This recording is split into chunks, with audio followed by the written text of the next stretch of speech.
আমাদের বাঙালির শ্রেষ্ঠ উৎসব শারদ উৎসবকে বজবজডিএন ঘোষরোড পূজা প্রাঙ্গণ প্রতি বছরের সেই চমক, প্রতি বছরের সেই আকর্ষণ, আপনাদের অপেক্ষায় আমাদের মণ্ডপ, আমাদের প্রতিমা, আমাদের আয়োজন।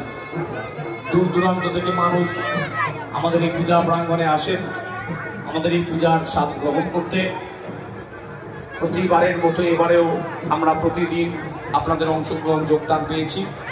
আজ মহাসপ্তমীর সন্ধ্যা থেকে মানুষের আনাগোনা উপস্থিত হয়েছে। মণ্ডপে আসার প্রতিটা রাস্তায় কুইন সিনেমার দিক থেকে আসা যায়, সুভাষ উদ্যান থেকে আসা যায়, পাঁজালপাড়া থেকে আসা যায়, মাছের পল্লী থেকে আসা যায়, অনেকগুলি রাস্তা আমাদের পূজা মণ্ডপে আসা।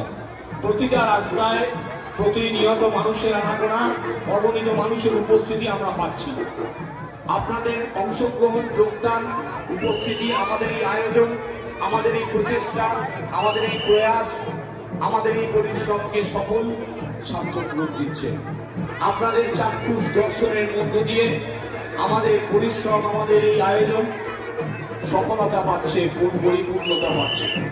তাই যতক্ষণ না দেখছি আমরা দিনের ঘোষের ঠাকুর, যতক্ষণ না দেখছি আমরা দিনের ঘোষের ঠাকুর, মনের মধ্যে কেমন যেন করে ঠাকুর ঠাকুর।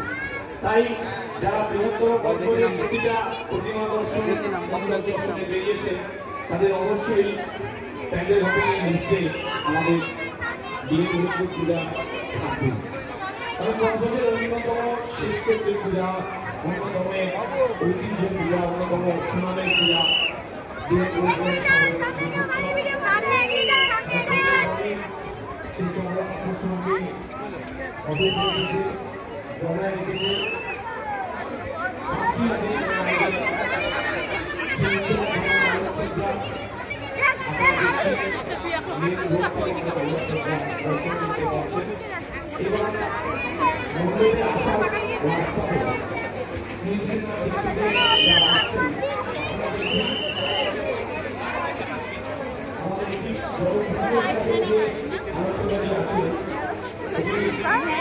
দেখ না একটা করে হয়ে যাবে।